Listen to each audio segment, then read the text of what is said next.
Morning, and welcome back to Alive and Well's Daily Dose, your daily dose of support. Today, we're going to be talking about a really difficult but important topic, and it's going to be about the topic of substance use. We know that during this time when there's a lot of unknown, a lot of stressors, a lot of anxiety, that leaning on substances may be one of those coping strategies that we use. But we know that using that coping strategy can lead to a lot of difficulty.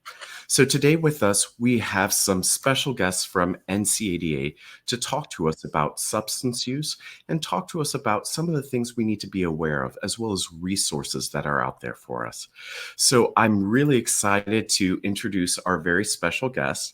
We have Nicole, who is the executive director of NCADA, and we have Shelly, who just wears so many different hats at NCADA and is such a great such a great resource. So we're so thankful to have both of you on this morning. Thank you, Sean. Thanks, Sean. So I just want to ask, during this time when there is this anxiety, we know that a coping strategy sometimes we may lean on when we don't know what other strategies to use can be substances. Can you talk to us a little bit about that? Sure. So NCADA is in the business of helping people learn and utilize coping strategies. And for us, this begins even with kiddos as young as kindergarten.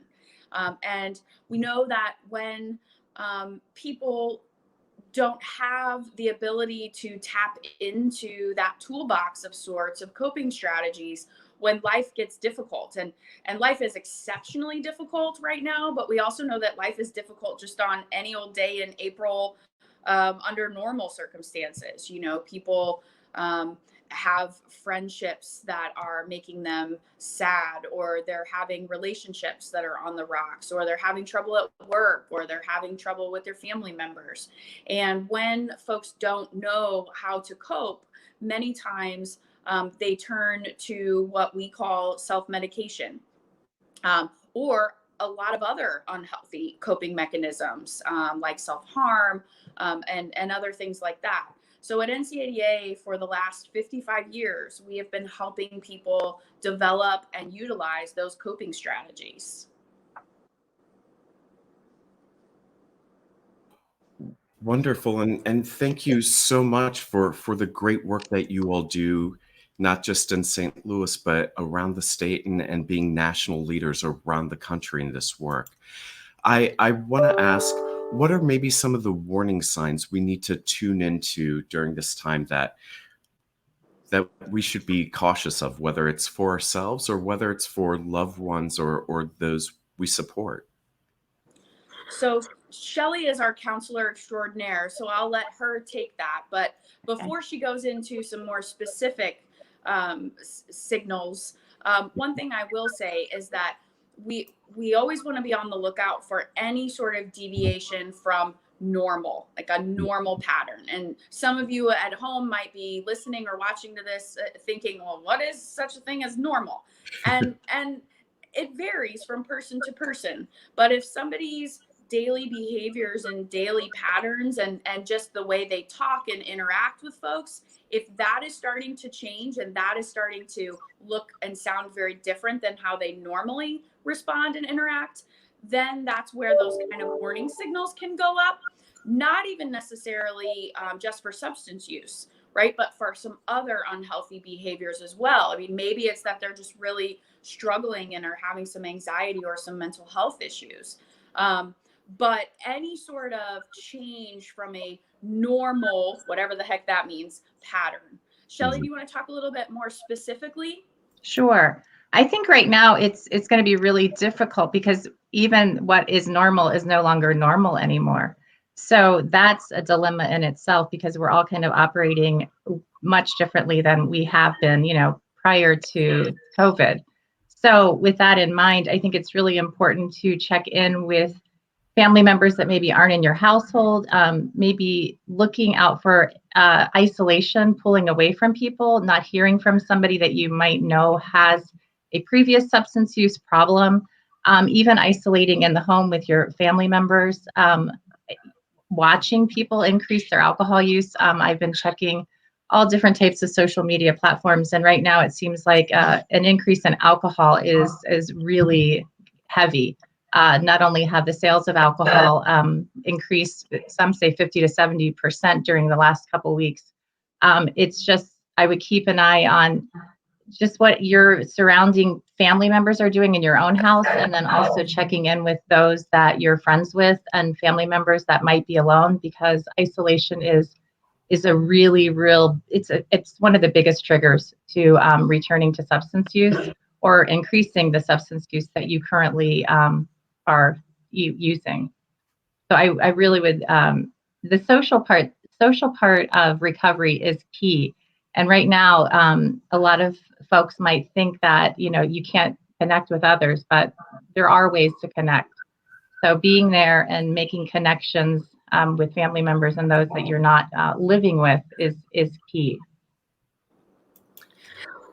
And one of the ways that we typically kind of think about addiction is when you continue to use despite experiencing negative consequences. So, for example, if I am drinking or using a substance and I do not have a dependence or addiction issue, I might get a hangover, and then the next day I'm like, "Oh, that was really rough. I should probably not drink today or the next day." Or let's say that I'm drinking or using and I get into a really big fight with my significant other, and they're mad at something I said or did while I was drinking. And I say to myself, like, wow, like I really need to pump the brakes. I'm, that can't happen again. And so it's going to go a little bit before I drink or use again.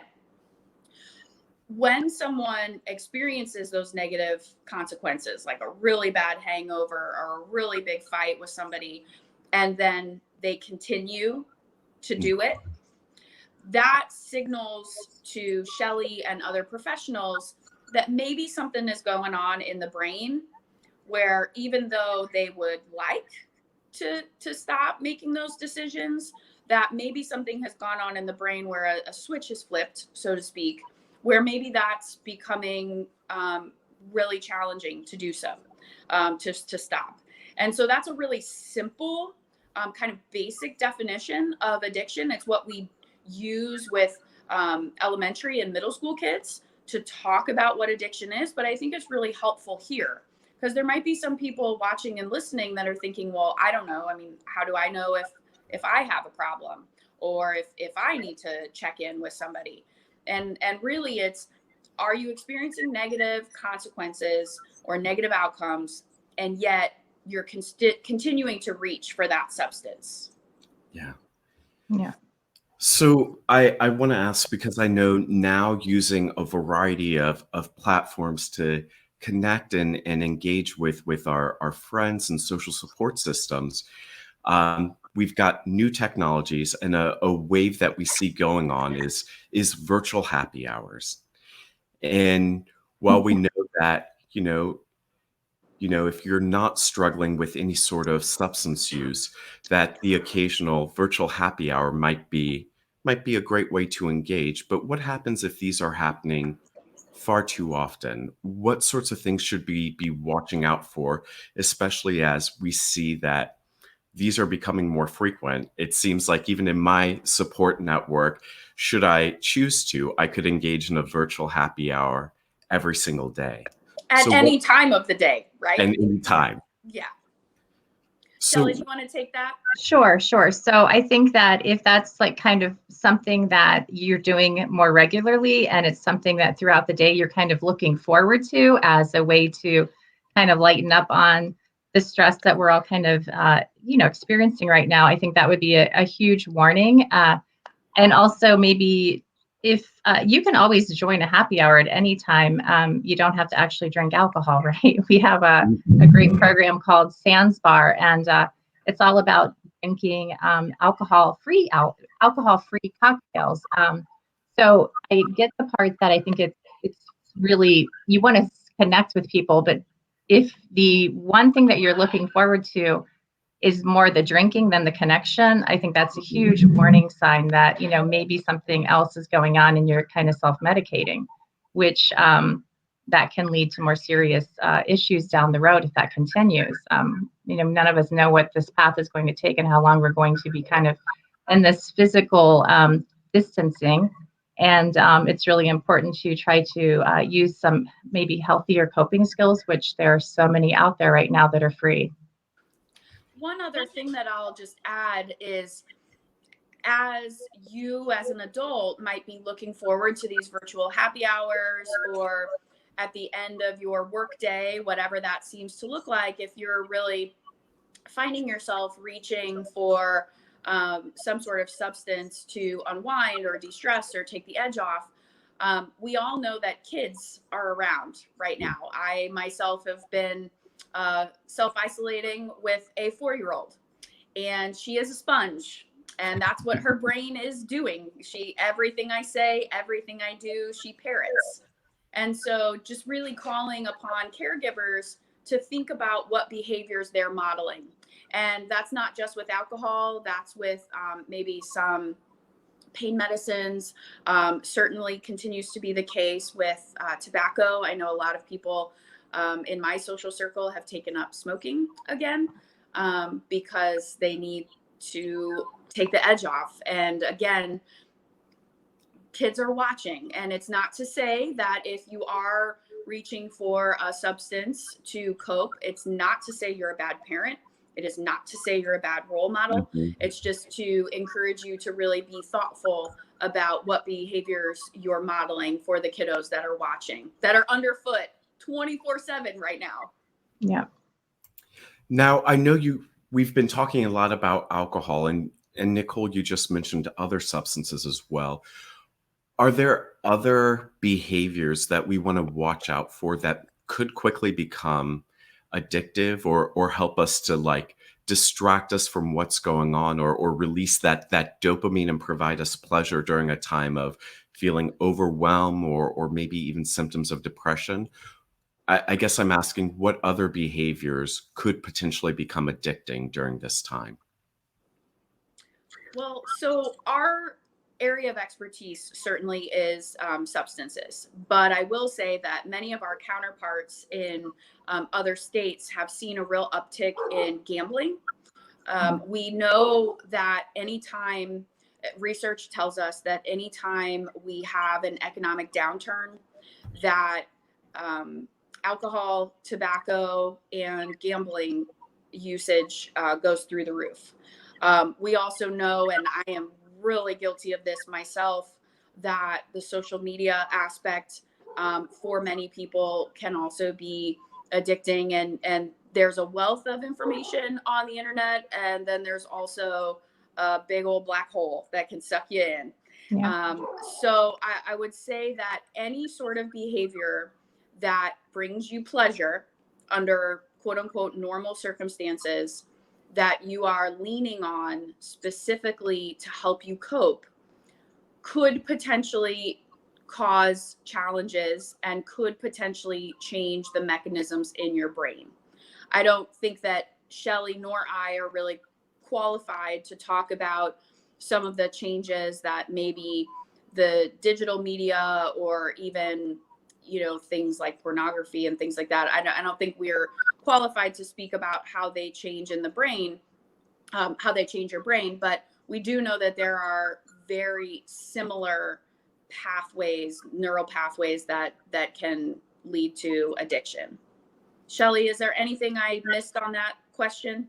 I mean, generally, like gambling and any type of addiction to pornography is the same kind of addiction to a substance. You're going to get an increase in your dopamine levels. And once you get that increase, you're going to want to keep doing it. And that's kind of what happens. It makes you feel, dopamine makes you feel good. So if it makes you feel good, then you're going to consistently want to do more of it. So it's really important for individuals to think, oh, what else can I do? So like if you have a circle, like kind of you cut up a pie into 8 pieces, you want to try to break up your day into different things that you can do. You don't want your whole entire pie to be doing the same thing, basically.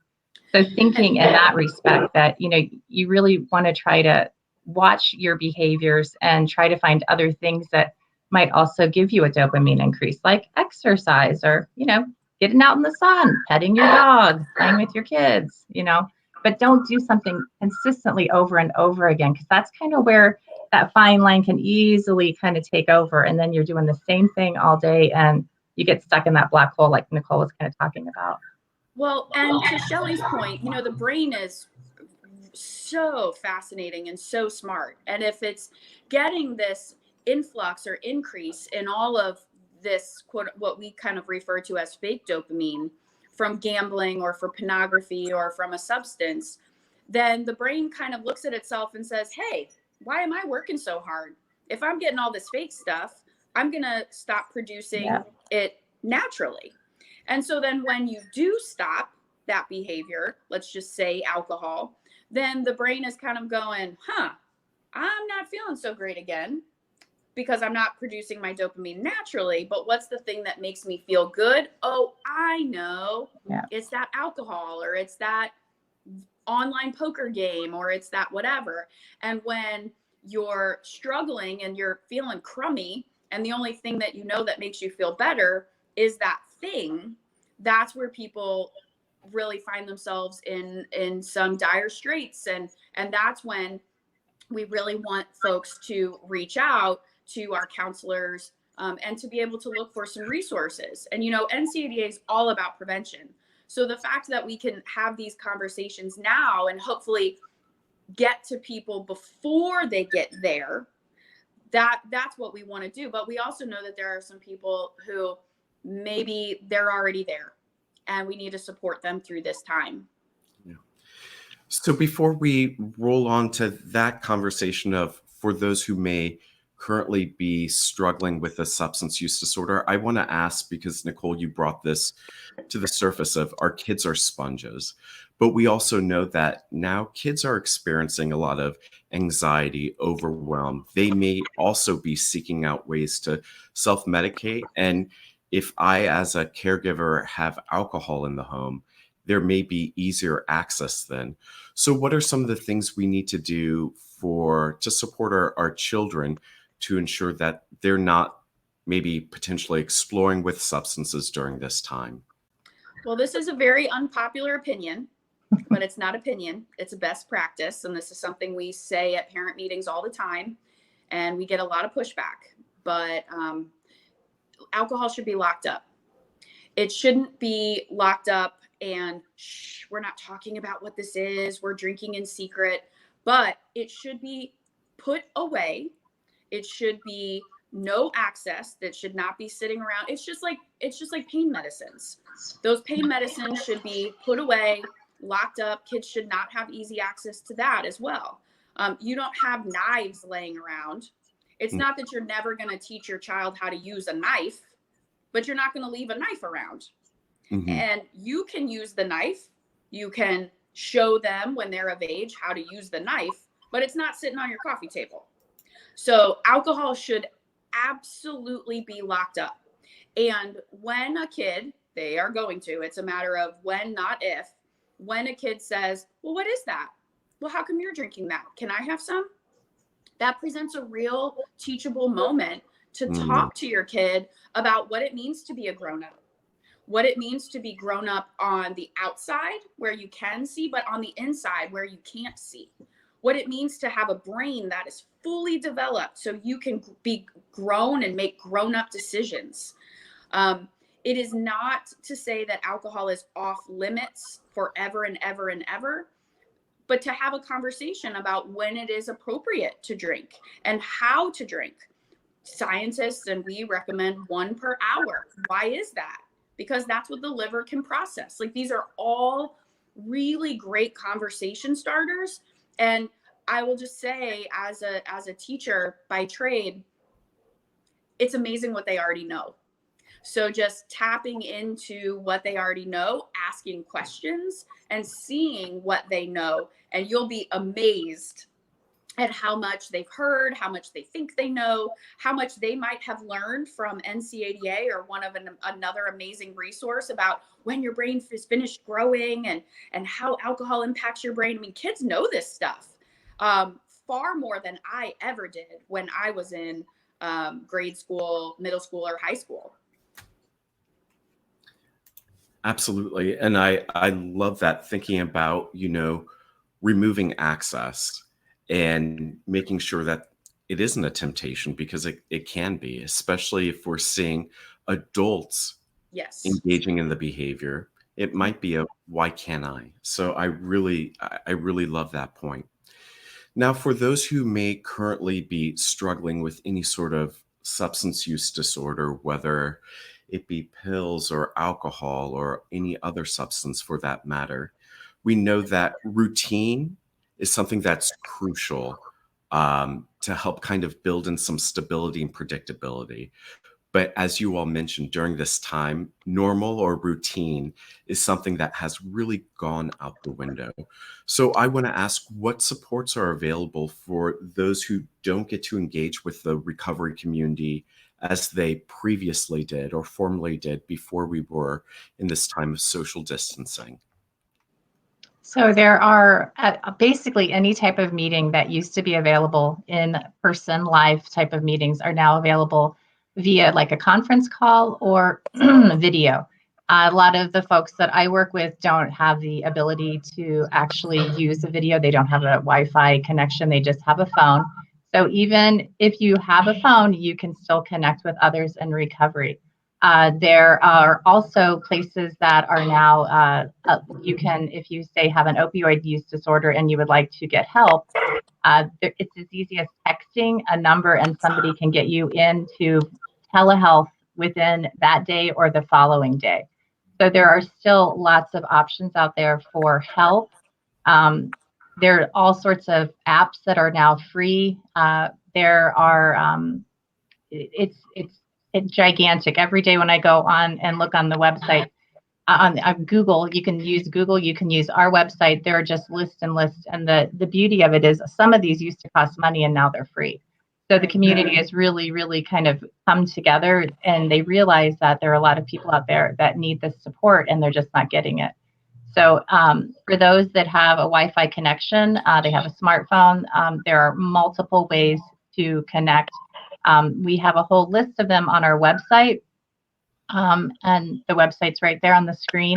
You can also email me directly at the counselor at ncada-stl.org for specific recommendations that might be applicable to you. I know some people they never really enjoyed AA meetings. And yesterday I spoke to somebody, I said, this way you don't have to go in person and you can just listen to what they have to say. So it kind of removes some of that anxiety for some people that maybe aren't comfortable in a large group of people. So there are lots of options, and people just need to really reach out and ask if they can't find it. And I will say that even though we're based in the St. Louis area, we have connections all throughout the country. And so anyone watching this is invited and encouraged to call us, and we can navigate them to the right resource. I will also say, I'm seeing down below, there's Anetta is talking about the importance of conversations. And we have a statewide free resource that is called talkaboutitmo.com. And on there, you will find 5 talking kits. And these are age-specific talking kits. You can pull them up on your phone or you can download them if you're on a computer. The first talking kit is for pre-K to 2nd grade. That's our most downloaded talking kit, actually. We have another one for 3rd through 5th grade, another one for middle school, another one for high school. And then the 5th and final one is how to have a conversation with somebody that you are concerned about their usage. So it could be a teen, it could be a family member, and it will guide you through steps of how to have that authentic conversation to say, I care about you. This is making me really nervous or really sad or really angry or whatever it is. Here's what I'm seeing. And here's what I need from you, and I need for you to get help, or I need for you to not go to that virtual happier hour, or I need you to, come take a walk with me 6 feet apart, of course. But it's a wonderful resource that has always been free. We're going to continue having it free, and that is, as I said, a statewide resource. And it's good for kids, but it's also good for adults too. So I really love knowing that there are resources in place for people who may be currently struggling with any form of substance use disorder, that they don't have to be alone in this time, that support continues, and that there even sounds like a greater number of resources available. And also this notion of thinking about prevention, about not just how do I as an adult make sure I'm watching out for those warning signs, but also thinking about how is it I use this as a teachable moment for my children. And I think that's so crucial. I want to ask at this time, any advice that you have, as we're dealing with a new normal and with still lots of unknown, as we learned just yesterday across the state of Missouri that schools aren't going to be physically in session, that it's going to be online learning. As we, each and every single day, it seems like we're learning something new or something else changes. What is it we can do to really take care of ourselves, and what is it we should know? Do you want me to take that, Nicole? Sure. Yeah. I think that it's really important to be in the present moment, and to connect to others. I know that we're using this word social distancing, but the other day I was on our own coalition webinar, and I heard the word physical distancing, which I think is a much better term to use. We can still socialize with others, and that's, you have to talk about how you're feeling. Try not to project too far into the future, and try to just be thankful for what you have right now at this moment. I know sometimes being at home with family that you're not used to being with 24/7 can maybe be a little stressful at times, but the alternative is much worse. So enjoy what you have in the moment, and just kind of stay grounded. Breathing is key. Lots of times when we're stressed out, we hold our breath, and trying to connect to your breathing is key to reduce those anxiety feelings. And again, there are so many different platforms out there, and meditations that are free that you can download onto your phone or onto your computer. So use the resources that are out there, and maybe, during this pandemic, during this time of crisis, maybe we can all learn new coping skills that we can use in the future to just help manage everyday stress and everyday, symptoms that might come on due to what's going on around us personally. Teens sometimes talk about, and if anybody's watching, they'll make fun of me for saying this, but sometimes teens talk about feeling the feels. And it's okay to feel the feels. Mm-hmm. When one of our kindergarten lessons is all about feelings, and how to put your feelings into words, but also how to recognize that feelings are normal, and that there aren't bad feelings or good feelings. There are just feelings that make us feel comfortable and feelings that make us feel uncomfortable. And the 4-year-old and I had a conversation. Her name's Sophie. We had a conversation the other day because she just started crying. And I said, "Why are you crying?" And she's like, "I don't know." And we had a whole conversation. Conversation with a 4-year-old, it lasted, a minute, but a whole conversation about how feelings just are, and it's okay. We just have to kind of lean into them. And I told her that I get sad sometimes too. Sometimes I get angry and I don't know why. So everything Shelly said, I would echo, but I would also say, just be okay with your feelings. Yesterday, when we got notice that schools were canceled, a friend of mine called me up and just cried on the phone. Not because of anything other than she didn't know how she was going to do it with her 3 kids for the next 2 months. And that's okay. So just feeling the feels, and then when you really need to, reaching out for help. And not just NCADA, but there are so many other resources that stand at the ready, literally just waiting for the phone to ring. We just need to get the word out that we're here. No, wonderful. Such great points.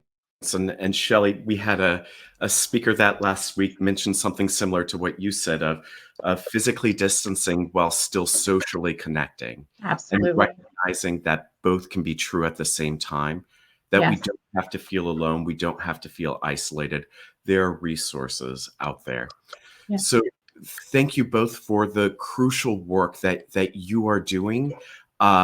For anyone who's wanting to connect, to learn more, to find out how to have proactive conversations with your children or with even other family members, look at the resources below.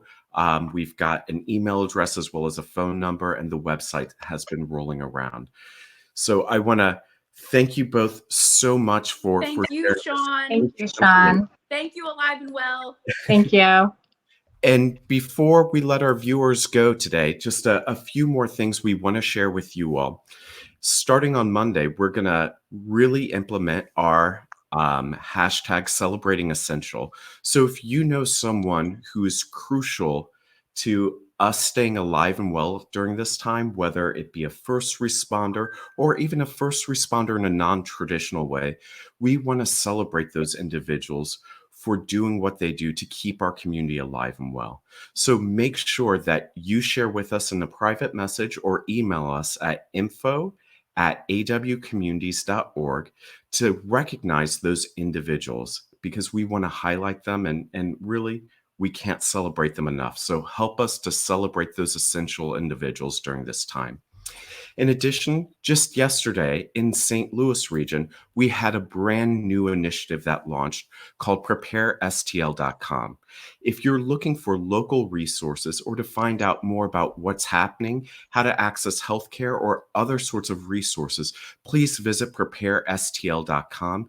You can even find them on Facebook at PrepareSTL. So please engage with those resources. And for today, your daily challenge is going to be to reach out and support someone while physically distancing, but emotionally connecting, because couldn't we all really use that daily dose of support? So be sure to share those vital messages, and we'll see you back here tomorrow for another episode of the Daily Dose. Thank you all so much. Thank you. Thanks, Sean.